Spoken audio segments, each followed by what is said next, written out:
Você sabia que um contrato social mal redigido pode acabar com o seu negócio? Olá, eu sou Marco Garcia, advogado empresarial com mais de 10 anos de experiência e hoje eu vou falar sobre a importância do advogado na elaboração do contrato social. Ora, é natural que você vá à internet, verifique modelos ou talvez peça ao seu contador para elaborar a minuta do contrato social. O vídeo de hoje é para mostrar que isso não é uma boa ideia e de que isso talvez não atenda os interesses que você pretende atingir quando você elaborar e constituir a sua empresa. Bom, em primeiro lugar, eu vou falar dos pontos em que você não vai achar no contrato social padrão. O primeiro deles é a delimitação específica do objeto social.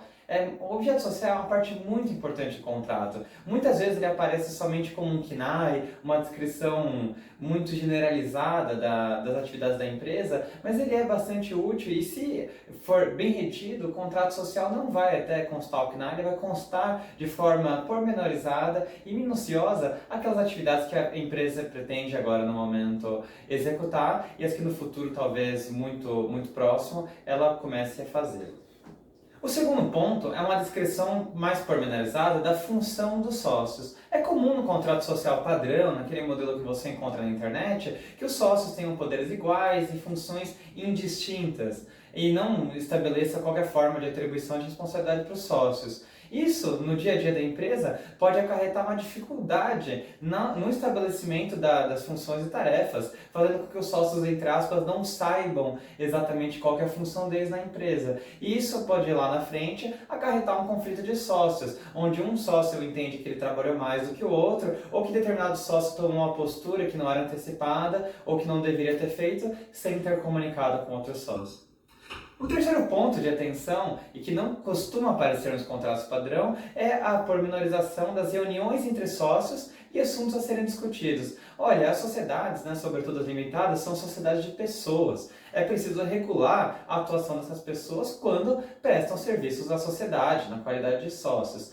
São necessárias na execução e no desenvolvimento da empresa reuniões constantes de sócios, bem como a criação de pautas e assuntos que vão ser discutidos no decorrer da criação da sociedade. Como forma de obrigar que existam reuniões sobre determinados assuntos e o formato que elas se darão, é importante justamente incluir esse tipo de disposição num contrato social, e ele não vai aparecer nos contratos sociais padrão que você encontraria na internet.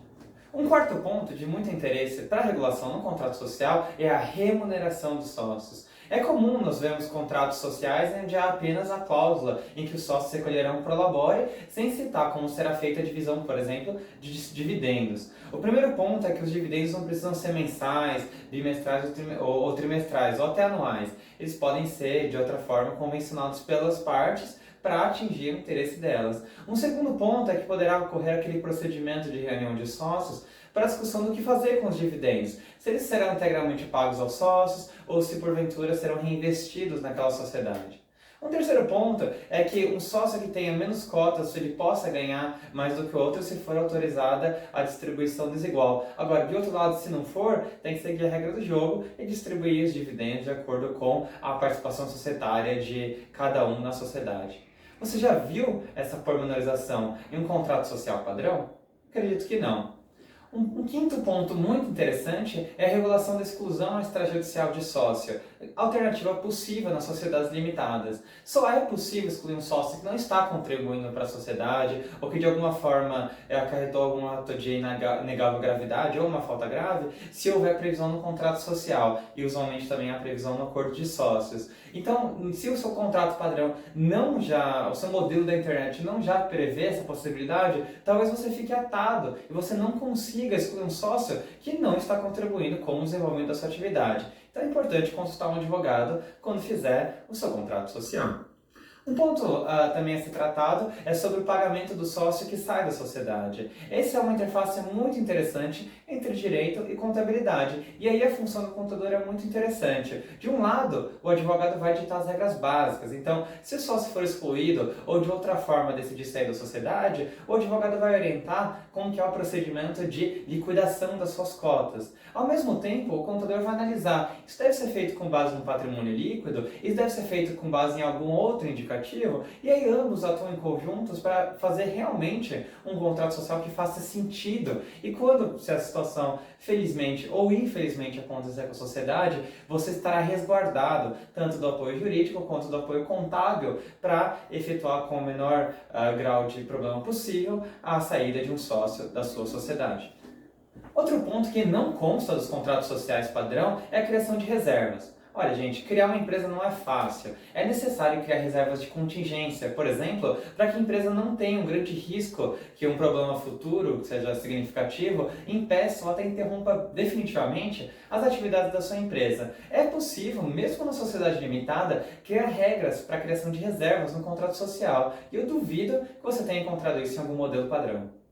Além disso, é possível determinar que a sociedade, ao invés daquela regra geral de que ela vai ser regida por tempo indeterminado, aquela sociedade eterna, que é eterna enquanto dura, mas ela é eterna no contrato social, você pode decidir que a sociedade, na verdade, vai ter prazo determinado. E uma vantagem disso acontecer é que o sócio não pode se retirar, salvo exceções, na sociedade que possui prazo determinado, fazendo com que aquela afeição societária, aquela proximidade dos sócios, tenha que ser reforçada, porque estão todos juntos no mesmo barco. Se afundar, vão todos para o fundo do mar.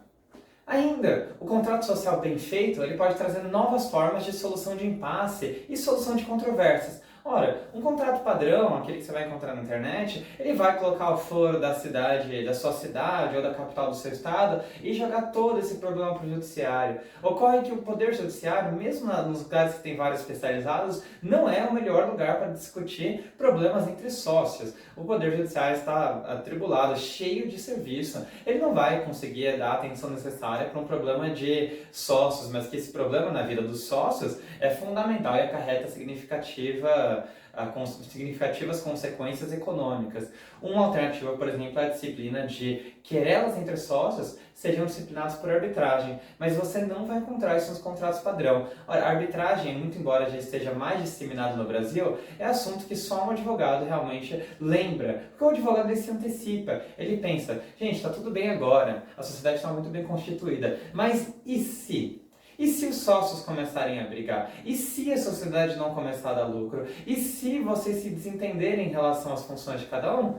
Vamos colocar uma cláusula bem feita sobre solução de impasses, que isso vai ajudar desde o momento inicial o seu negócio a fluir. Agora você me fala, você vê tudo isso que eu falei dos contratos padrões que você encontra na internet? O seu contrato social tem esse tipo de informação? Você já pensou nos riscos que você corre quando você não pensa estrategicamente nesses pontos? E falo para vocês, o que eu mencionei aqui é muito pouco, tem muito assunto além disso que precisa ser disciplinado pelo contrato social. E é por isso que você precisa de um advogado para escrever o seu contrato social. E com isso eu me despeço, eu deixo meu agradecimento aqui. Se você gostou do nosso conteúdo, dá um like nesse vídeo e começa a se inscrever no nosso canal para acompanhar nossos vídeos. Eu sou Marco Garcia e com isso eu me despeço. Muito obrigado!